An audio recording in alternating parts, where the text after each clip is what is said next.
주님의 영광 하늘에서 찬란하게 빛나는 주의 영광 이 땅에 오셨네.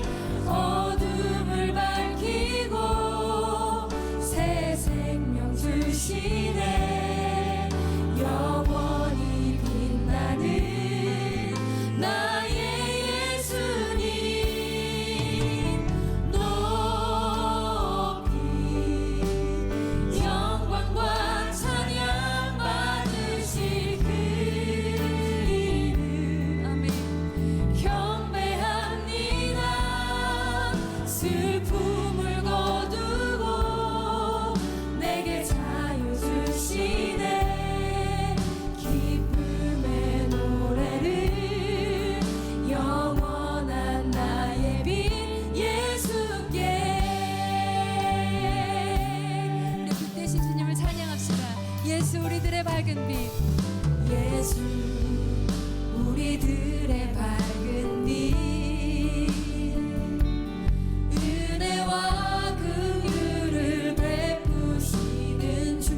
우리 주님만 예배합시다.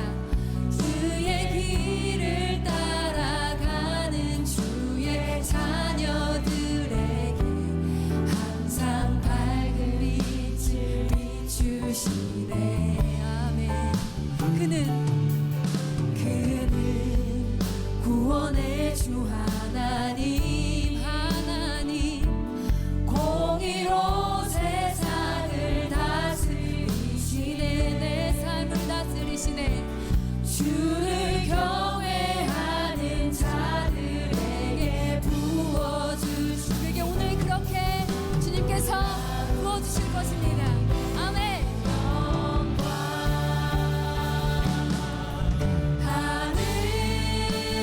하늘에서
밝히고 새 생명 주시네 영원히 빛나는 나의 예수님 높이 영광과 찬양 받으신 그 이름 아멘 경배합니다 슬픔을 거두고 내게 자유 주시네 기쁨의 노래를 영원한 나의 빛 예수께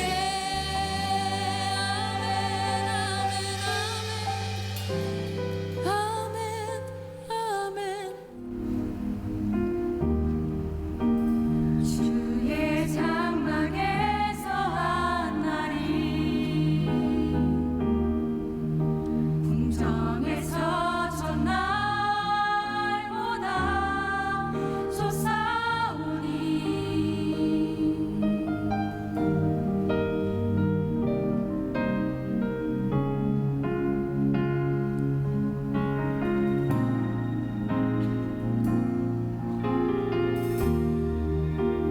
주의 장막에서 한 날이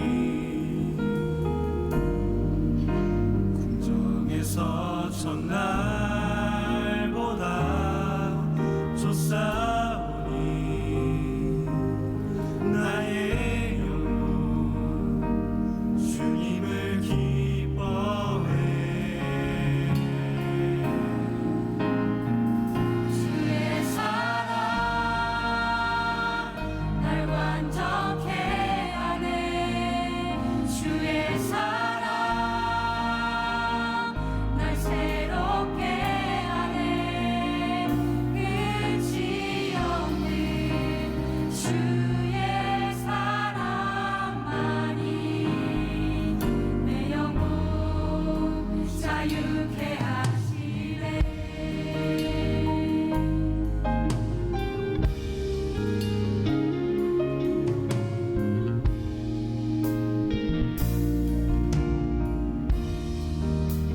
주의 장막에서 한 날이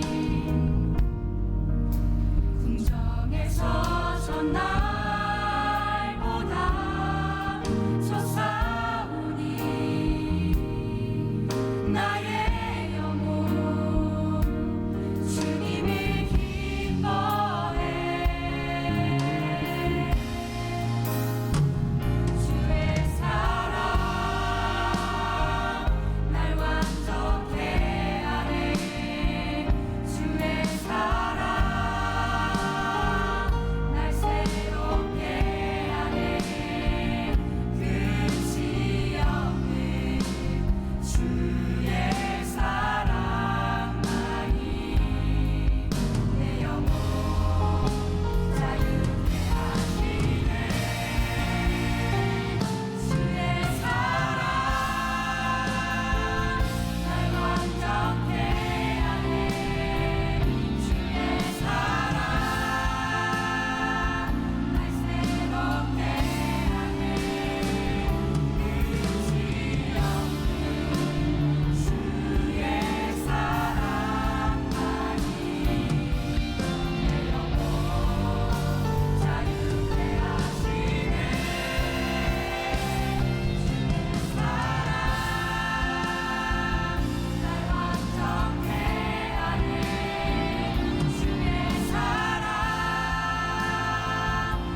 오늘은 예배는 이런 것입니다. 예배에 대한 말씀을 나누게 될 텐데 오늘부터 시작해서 7주 동안 우리 만나기에 중요한 사역에 대한 부분들을 나누게 됩니다. 오늘은 예배에 대한 부분이에요. 이 설교는 제가 만나교회 목회를 하는 이제 14년, 횟수는 그냥 15년 이렇게 되는 동안 10번 이상 이 본문을 가지고 이 설교를 했을 거예요. 물론 안에 들어가는 예화들이나 이런 것들은 계속 바뀌지만 이 본문을 가지고 예배에 대한 설교를 계속 하는 이유는 무엇일까요? 중요하기 때문이죠. 중요함과 더불어서 들어도 여러분들은 자꾸 잊어버린다는 거죠. 그래서 매년 반복하는 거예요. 그만큼 중요하다는 이야기입니다. 여러분, 누군가의 정체성에 대해서 이야기할 때 저 사람은 어떤 사람이냐라는 거죠. 우리는 크리스찬이라고 하는 정체성을 가지고 있습니다. 근데 생각해 보세요. 사람들이 우리를 바라보며 언제 저 사람은 크리스찬이구나라고 말을 할까요? 뭐 다른 여러 가지 이유가 있겠지만 가장 명확한 것 중에 하나는 여러분들이 오늘 이 시간 여기에 모여서 예배하고 있는 이 모습을 바라보며 저 사람은 크리스찬이구나라고 말한다는 거죠. 그러니까 우리의 정체성이 예배에 있기 때문에 올바른 정체성을 위하여 올바른 예배를 우리들이 공부하는 것은 굉장히 중요한 일인 것 같아요. 여러분 미션 스쿨에 다녀본 사람이 있는지 모르지만 미션 스쿨을 다니는 동안에는 모든 학생들이 의무로 예배를 참석합니다. 그러니까 이제 교목 목사님이나 선생님들이 학생들에게 예배를 참석하라 얘기를 하지만 아이들이 잘 말을 듣지 않아요. 어떤 교목 목사님이 아이에게 너는 왜 이렇게 예배에 참석하지 않니? 라고 말을 했더니 이 아이가 굉장히 논리적으로 이렇게 설명을 합니다. 목사님, 저는 기독교에 대하여 도무지 아는 것이 없습니다. 아는 것이 없기 때문에 제가 믿을 수가 없고요. 저는 믿지 않기 때문에 예배를 드리지 않습니다. 논리적인 이야기를 했어요.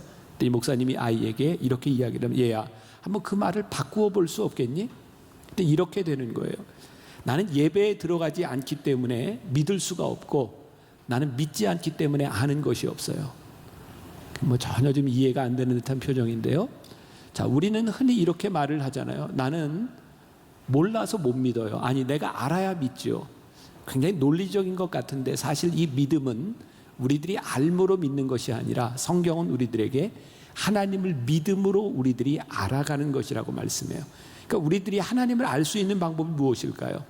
우리는 이 예배를 통해서 하나님을 알아가는 과정을 가지고 있죠. 여러분들 어거스틴이라고 하는 유명한 교부에 대해서 들어봤을 거예요. 어거스틴은 그 당시에 하나님에 대한 지식을 갖고 싶었어요. 하나님에 대해서 알고 싶었어요. 그래서 그는 그 당시에 여러 종교를 탐닉합니다. 그 당시에는 마니교라는 것이 있었고 또 점성술이 유행을 하고 있었고 당시에 사람들의 사상을 지배하는 것이 아리스토텔레스의 철학, 플라톤의 철학 같은 것이었어요. 근데 어거스틴은 아무리 공부하고 종교에 심취해봐도 하나님에 대한 존재를 알 수 없었어요. 그렇게 고민하던 어떤 날 그가 이렇게 정원을 걷고 있을 때 음성을 듣습니다. 내가 들어가서 책을 읽어라, 책을 읽어라. 그리고 그가 들어가서 펼쳐진 성경을 읽게 되었을 때 어거스틴은 회심하게 되죠. 그가 회심하고 쓴 유명한 책이 고백록입니다. 요즘 젊은 사람들이 이렇게 무거운 책 잘 읽지 않는데 고백록은 제가 신학교를 다닐 때 한 학기 동안 그 책 한 권만 가지고 한 학기를 배웠던 책입니다. 이 고백록에서 어거스틴은 이런 고백을 하죠. 나는 하나님을 알므로 믿으려 하였으나 내가 믿음으로 하나님을 알게 되었다.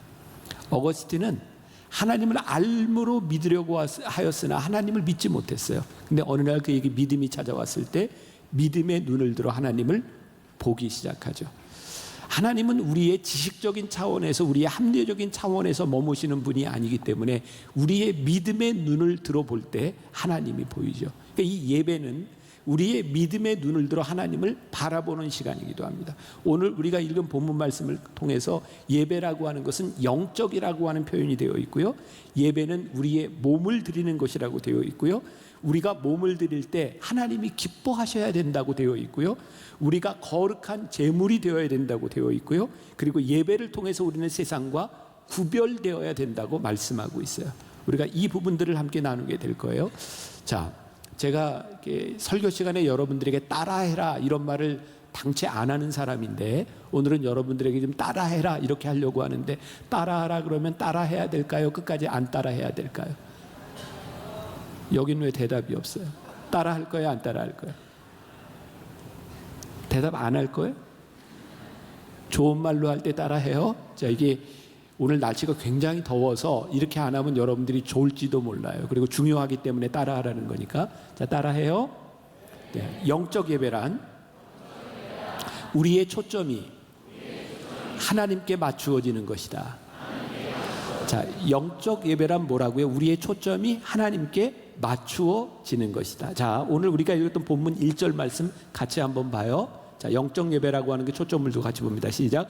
그러므로 형제들아, 내가 하나님의 모든 자비하심으로 너희를 권하노니 너희 몸을 하나님이 기뻐하시는 거룩한 산 제물로 드리라. 이는 너희가 드릴 영적 예배니라. 여기 제일 중요한 말이 무슨 말 같아요? 영적 예배. 그 앞에 나오는 말들은 다 영적 예배를 수식해주고 있는 말인 것 같아요. 아, 산제물로 드리는 것, 하나님이 기뻐하시는 것, 이 모든 것들이 영적 예배인 거죠. 자, 제가 지금 설명을 좀 할게요. 지난해 모든 크리스찬들에게는 굉장히 중요한 시간을 지났습니다. 종교개혁 500주년을 지났어요. 여러 가지 행사가 있었고요. 특히 큰 행사 중에 하나가 국민일보에서 주최한 그 종교개혁 포럼이었어요. 그 포럼을 시작하기 전에 예배를 드렸고, 저도 이제 그 포럼의 한 순서를 맡아서 가게 되었어요. 바로 그 대선 한 달 전이었기 때문에 예배를 드리는데 대선 주자들이 다 왔어요. 그리고 예배 시간에 인사들을 했습니다. 일단 거기부터 제 개인적으로 마음에 좀 거슬리기 시작했어요. 우리가 하나님께 예배를 드리는데 왜 대선 주자들이 와서 인사를 해야 하는가?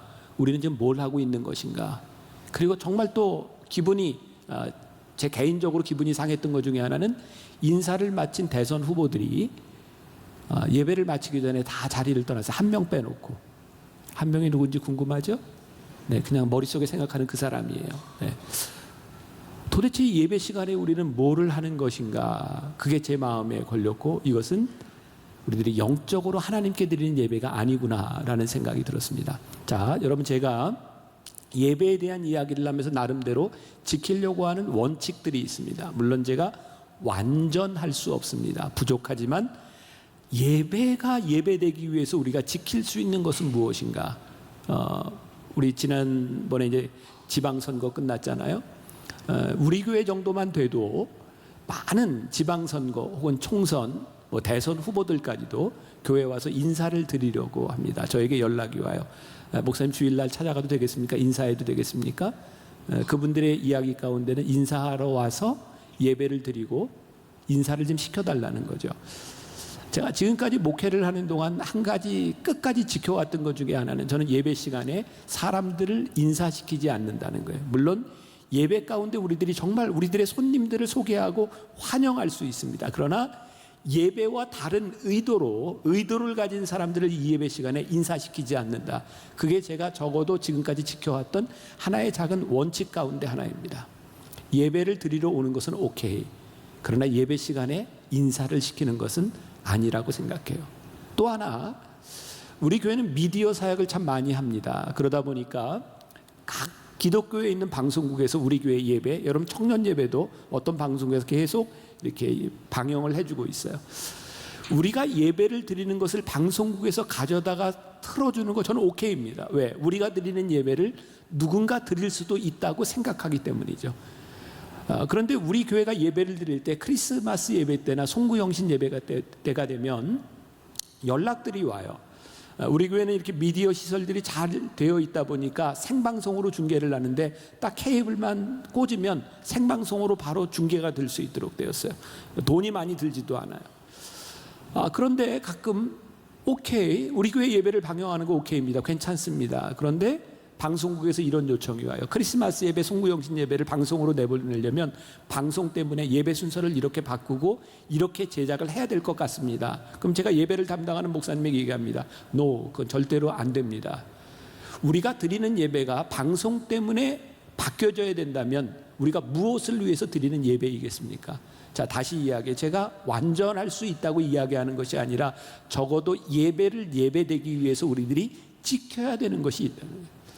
오늘 여러분들에게 제가 도전하고 싶은 거예요. 청년 시대를 살아가는 여러분들이 하나님께 예배를 드릴 때 이것이 정말 예배가 되기 위해서 여러분들이 지켜야 되는 것이 무엇인가? 이것이 하나님에게 드리는 영적 예배라고 하면 우리들이 지켜야 되는 것은 무엇인가? 사실은 이 예배 때문에 우리 어른들과 또 우리 청년들 사이에 또 문화적인 갭, 우리들이 이해할 수 없는 부분들이 참 많아요. 저는 어른들에게 늘 이렇게 설득합니다.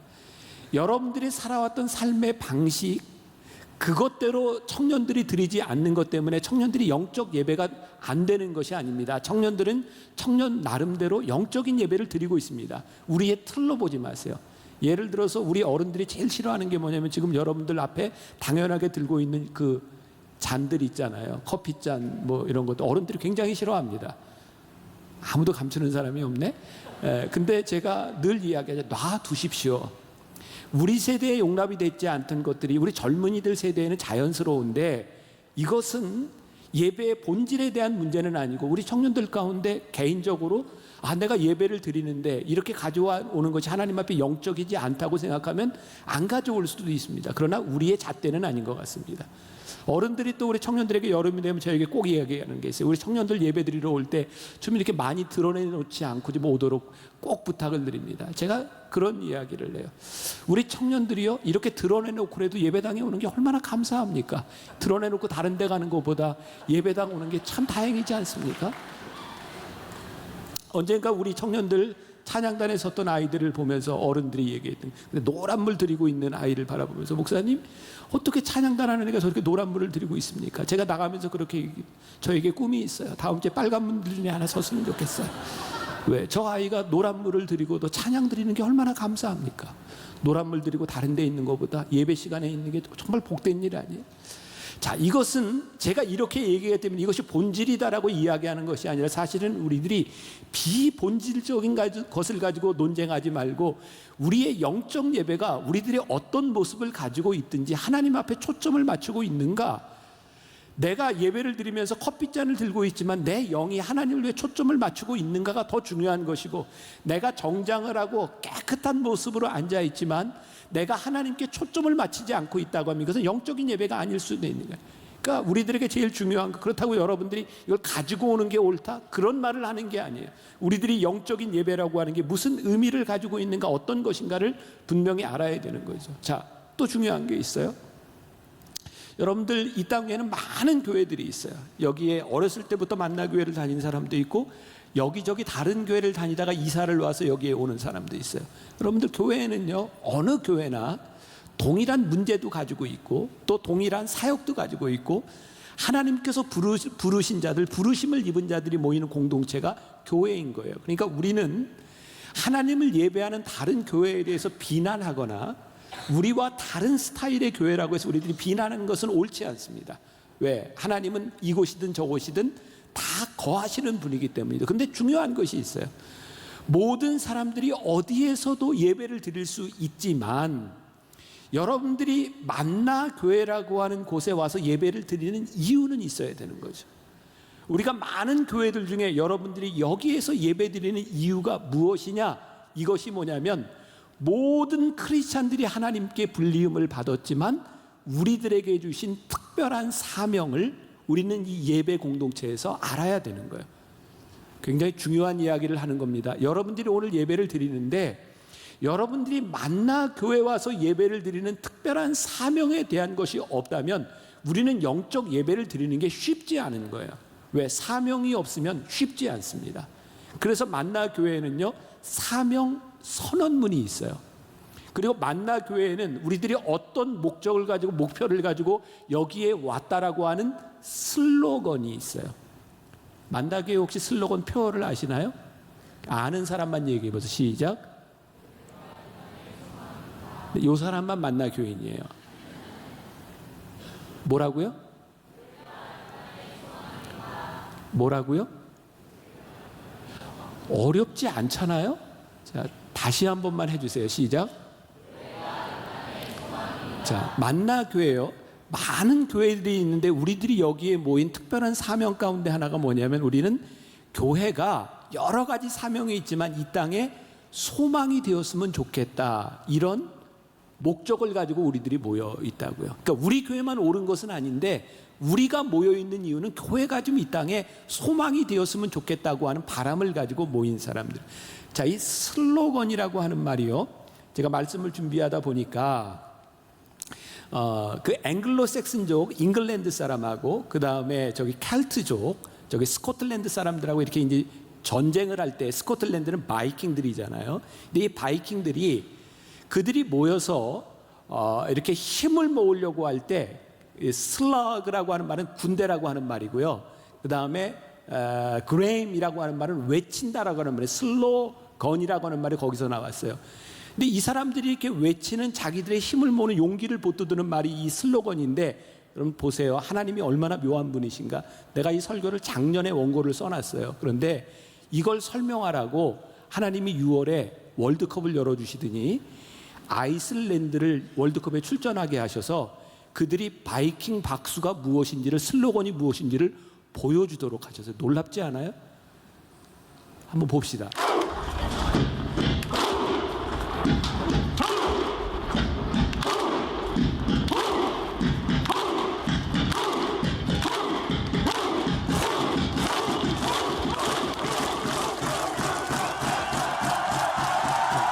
저 사람들이 지금 뭐라고 외치는지 알아요? 훔 하고 외치는. 이게 그 당시 영주의 이름이에요. 훔.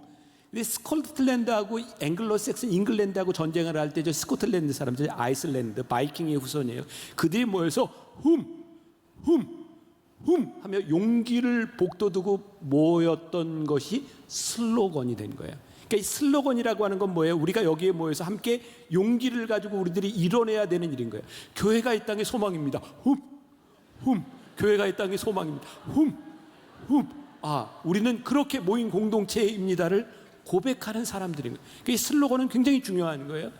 근데 우리들이 슬로건을 가지고 있는데 이 슬로건을 우리들이 이루기 위한 미션 스테이트먼트가 사명인 거예요.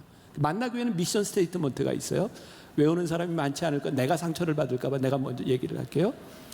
하나님의 임재를 경험한 예배자들이 예수님의 말씀으로 훈련된 제자가 되어 성령의 능력으로 지역과 세상을 섬긴다. 자, 제가 이걸 10여 년 전에 이 미션 스테이트먼트를 만들 때, 그리고 만들고 나서 지금 제가 느끼는 것 중에 하나가, 그래, 이게 제가 만든 거예요. 그런데 지금 10여 년을 지나놓고 보니까 정말 그때 하나님의 역사가 있고 성령의 인도하심이 있었구나.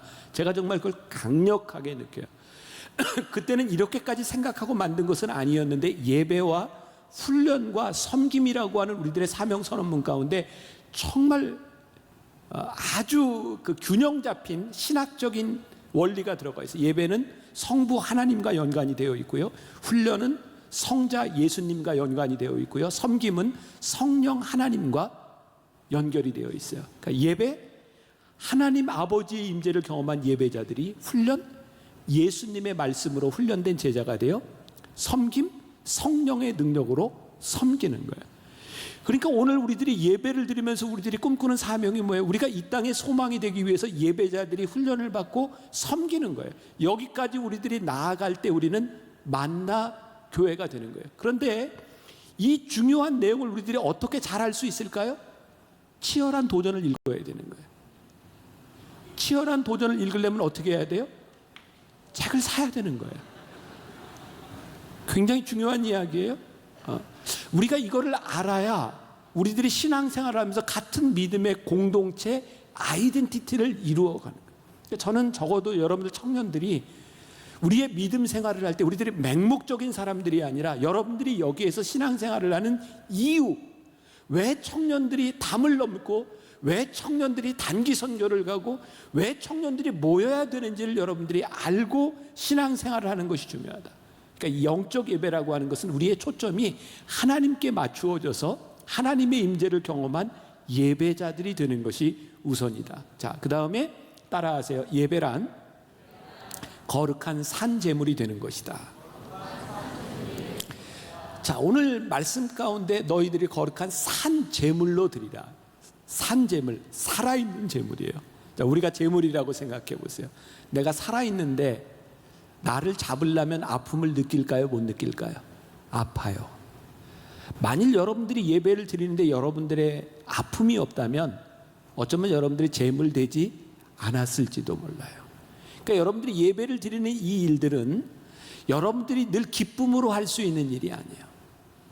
여러분, 예배 가운데 여러분들의 모든 것을 만족시켜 주거나 여러분들이 원하는 일들이 이루어져서 나는 기쁘게만 예배할 수 있다 그러면 저는 어쩌면 우리들이 산재물이 되는데 오히려 장애 요소가 될지도 모른다고 생각해요.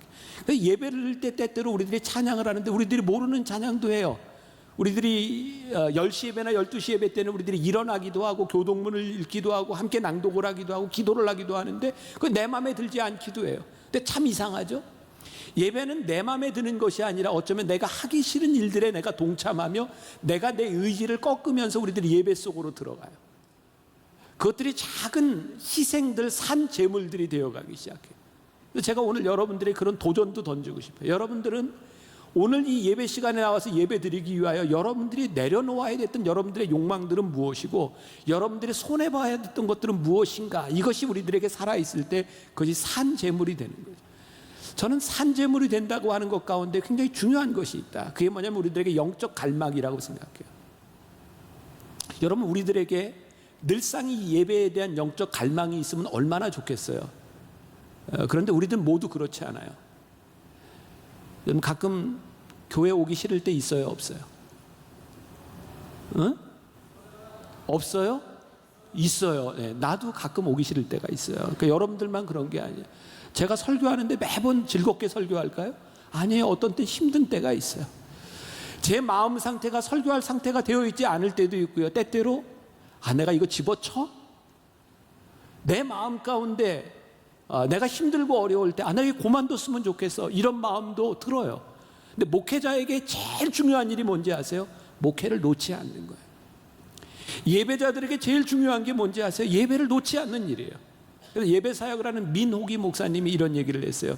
시계의 일은 시간을 맞추는 것이 아니라 끊임없이 가는 것입니다. 시간을 맞추는 건 누가요? 주인이 하는 거예요. 그럼 시계는요, 끊임없이 가면 됩니다. 그럼 시간을 맞추면 됩니다. 근데 시계가 가는 것이 멈춰지면 시간을 맞추는 것이 아무 의미가 없어요. 우리의 영적 갈망은 여러분들로 하여금 예배를 드리게 하는 거예요. 여러분 참 놀랍죠? 하나님이 우리를 바꾸시고 우리들에게 찾아오시고 우리를 타치하시는 때가 있는데요, 그것은 우리들이 원하는 때가 아닙니다. 예배 가운데 하나님이 들어오세요. 말씀 가운데, 찬양 가운데, 기도 가운데 성령에서 훅 들어오세요.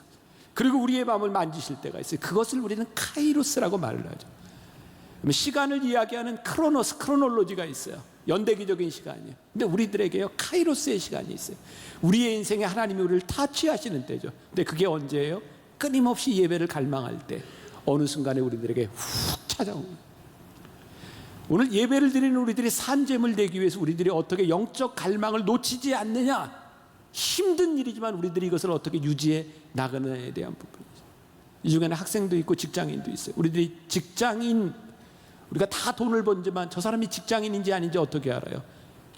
직장에 가는 걸 보면 직장인이구나 생각해. 직장에 다니는 사람들 늘 기쁜 마음으로 직장에 룰루랄라 가요. 난 너무 기뻐. 직장에 가면 그래요? 막 여러분들 상사한테 혼나고 선배한테 혼나고 그 다음날 정말 우리들이 가기 싫은 마음으로 갈 때 있어요. 근데 우리 직장에 가요. 왜? 내가 직장인이니까. 학생이 공부해요. 근데 공부한다고 다 학생이 아니에요. 학교를 다녀야 학생이에요. 학교 다닐 때 늘 즐거웠어요. 나는 학생이라 공부가 너무너무 즐거워. 막 이랬어요. 가고 싶을 때도 있고 가기 싫을 때도 있고 학생이니까 가는 거예요. 제가 오늘 어른들 예배 드릴 땐 그랬어요. 여기 앞에 있는 남자들한테, 남편들은 늘 직장 끝나고 나면 집에 들어가는 게 즐겁습니까? 속으로만 대답하세요. 난감한 표정? 네. 때로 나 혼자 있고 싶은 시간도 있어요. 나만의 시간도 필요해요. 그렇지만 어김없이 집으로 들어가는 이유는 내가 남편이고 내가 아버지이고 가장이기 때문에.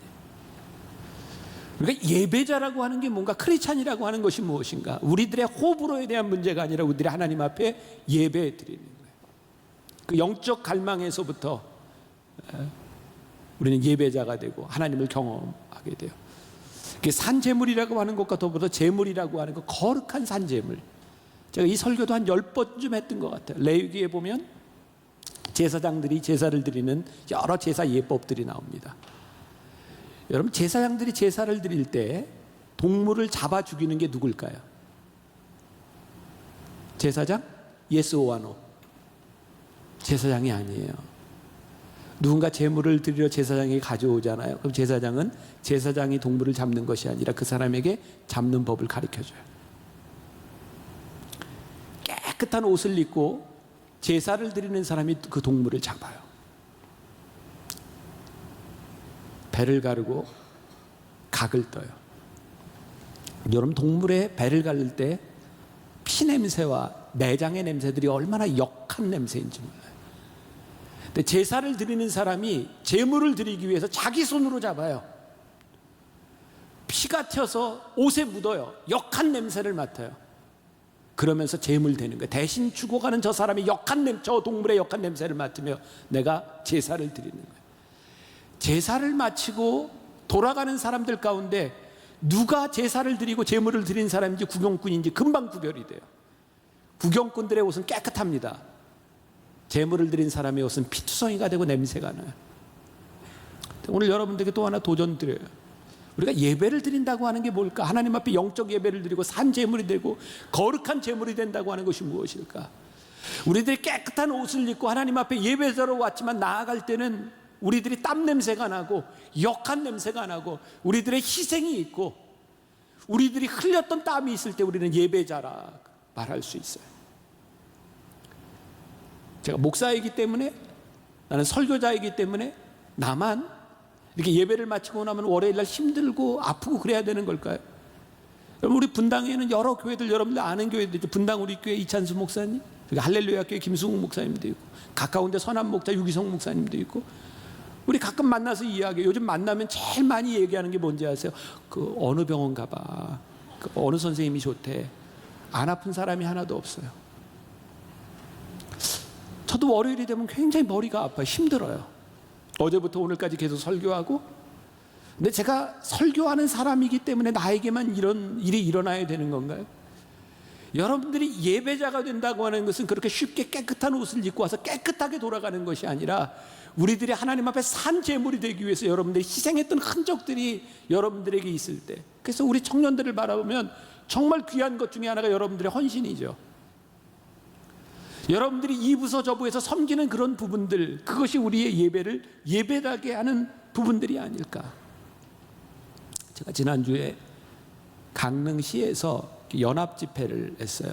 네, 이건 여러분들 이런 얘기를 들으면 또 닭살이 돋을지 모르지만 참아야 돼요. 왜냐하면 내가 한 얘기가 아니라 그분들이 한 얘기이기 때문에 참으세요. 네, 그 집회 전날인데 이제 마지막 전날이죠. 마지막 전날 목사님들하고 모여서 이렇게 식사하면서 얘기를 하는데 한 목사님이 나에 대해 이렇게 칭찬을 하는 거예요. 목사님, 지금까지 강릉시 집회를 참 여러 번 해왔는데 지금까지 온 강사 중에 목사님이 최고입니다.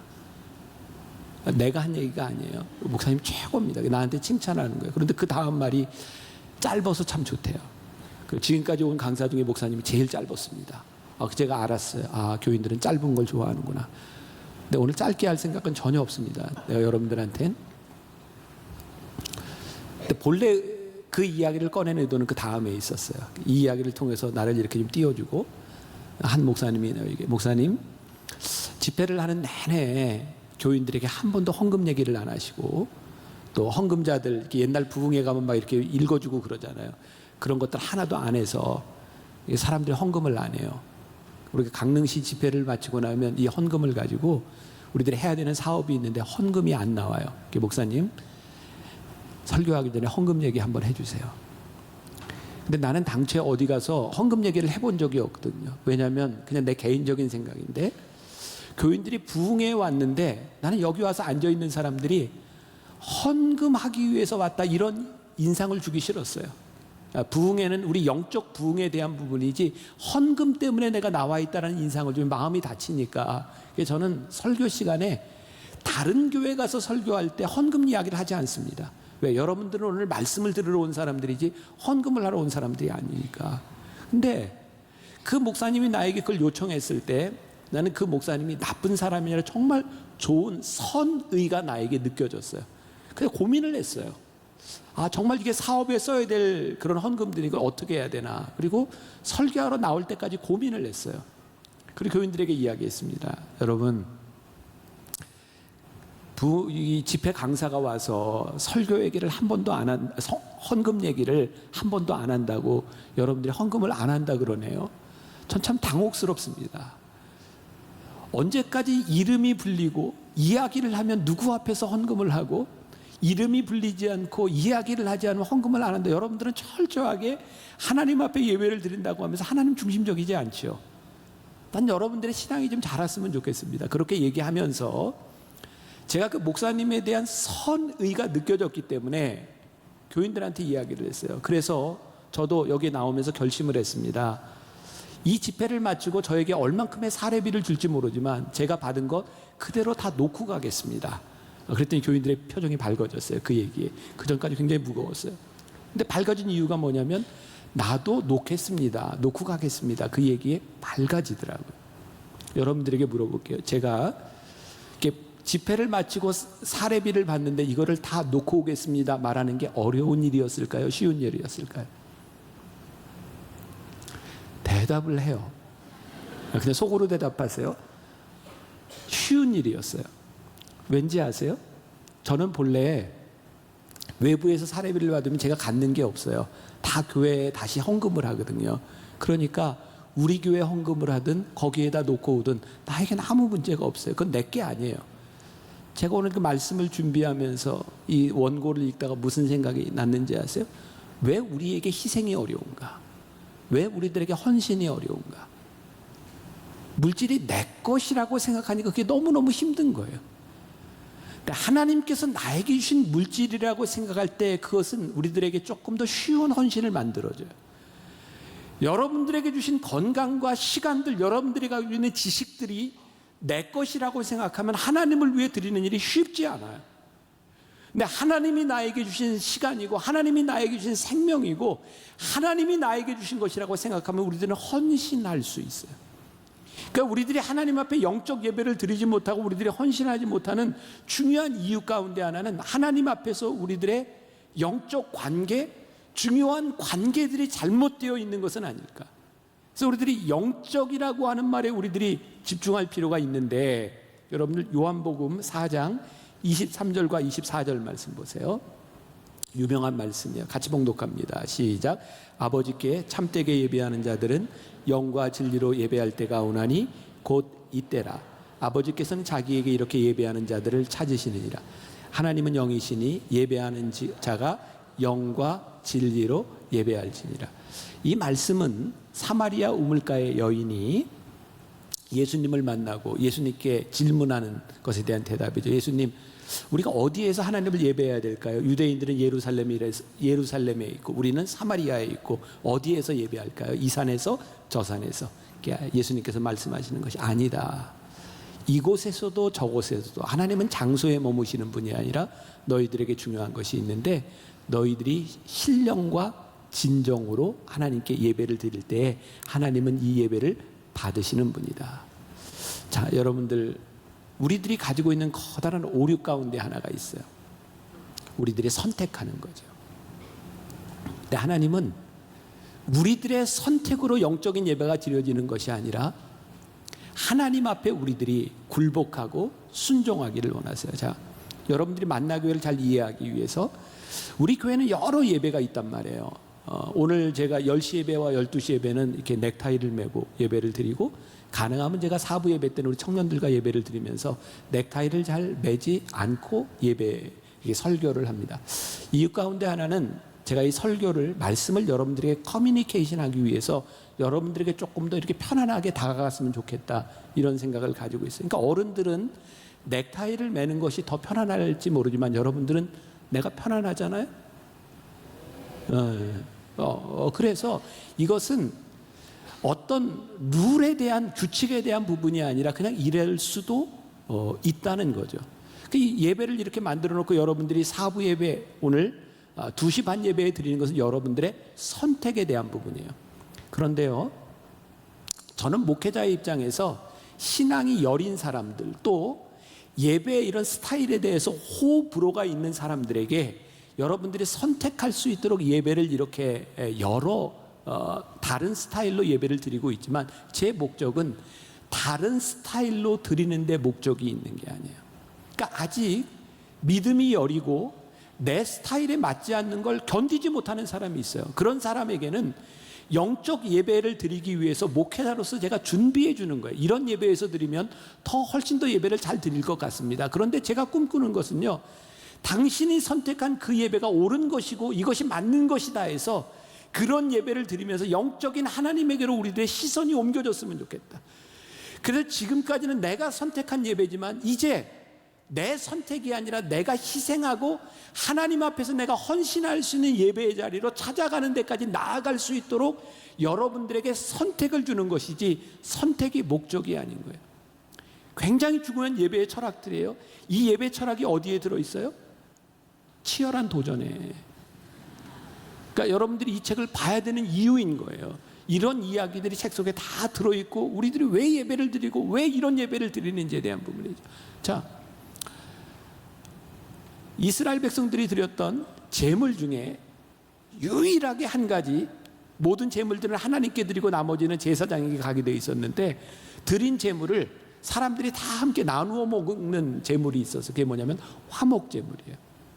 화목제물은 소를 잡아서 드립니다. 근데 소를 한 마리 잡으면 그 당시에 근수로 1300근에서 1500근 정도가 나갔다 그래요. 그러면 한 사람이 한 근 못 먹죠. 두 사람이 한 근 먹는다 그러면 미안해, 먹는 사람도 있는데 보통은 못 먹어요. 그러니까 한 3,000명 정도가 먹어야 되는 거예요. 근데 화목제물은요, 그 드린 제물이 하루가 지나면 하나님이 받지 않으신대요. 그러니까 하루 안에 3,000명이 나눠 먹어야 되는 거예요. 여러분 생각해 보세요. 그 당시에 그 인구가 적었던 때 3,000명이 나눠 먹는다고 하는 걸 어떻게 생각하세요? 그러니까 하나님께서 화목제물을 드릴 때는요, 내가 선택한 사람들에게만 예배를 드리고 내가 선택한 사람들에게만 이것을 먹어서는 예배가 되지 않는 거예요. 적어도 내가 좋아하는 사람이든 나빠하는 사람이든 좋은 놈이든 나쁜 놈이든 다 같이 먹어야 이것이 화목제물이 되는 거예요. 중요한 것을 우리들에게 가르쳐주고 계신 거예요. 예배는 너희들의 선택이 아니니라. 때때로 너희들이 용납하지 못하는 사람들, 너희와 함께하지 못하는 사람들과 함께하는 것이 예배라고 하는 것을 우리들에게 알려주고 계신 거죠. 오늘 결론적으로 굉장히 중요한 걸 여러분들에게 얘기하고 싶어요. 우리들은 예배 시간에 영적인 예배를 드리는데 우리의 영적인 예배인가 아닌가를 구별하는 것이 있어요. 뭐냐면 내가 드리는 이 예배가 하나님이 기뻐하시는 것일까를 생각해 보세요. 존 비비어가 쓴 영적 무기력 깨기라고 하는 책에 보면 사무엘에 대한 이야기가 나와요. 사무엘이 당시 마지막 사사였고 마지막 제사장이었어요. 그 당시에 이스라엘 백성들이 사무엘에게 우리도 왕을 달라고 요청합니다. 그 당시까지 이스라엘은 왕이 없었어요. 근데 사무엘이 이 이야기를 듣고 굉장히 기분이 나빴어요. 왜냐하면 우리는 하나님을 왕으로 삼고 있는 하나님의 백성인데 하나님의 백성들이 왕을 달라고 하니까. 근데 하나님께서 사무엘에게 이야기하죠. 사무엘아, 가서 너희들이 왕을 가지면 어떤 일이 일어날지 얘기해 주어라. 왕이 생기면 너희의 자식들을 군사로 징집해서 전쟁에 보낼 것이며 그들이 너희의 재산도 뺏어가고 그들이 소와 양과 너희들의 곡식들을 다 빼앗아가고 징집할 것이다. 근데 이스라엘 백성들이 괜찮다는 거예요. 그래도 좋으니 우리들에게 왕을 달라고. 하나님도 기분이 나쁘셨어요. 이스라엘 백성들은 왜 왕을 달라고 했을까요? 그들은 구별된 백성이었는데 다른 백성들처럼 우리도 왕을 달라는 거예요. 흥미롭죠? 그들은 구별된 사람이었는데 다른 백성들처럼 살고 싶었어요. 하나님이 이거 기뻐하지 않으셨어요. 근데 하도 조르니까 하나님께서 허락해 주세요. 그리고 왕이 세워지고 그들은 왕들로 인하여 이스라엘 백성들은 끊임없는 고통을 당하죠.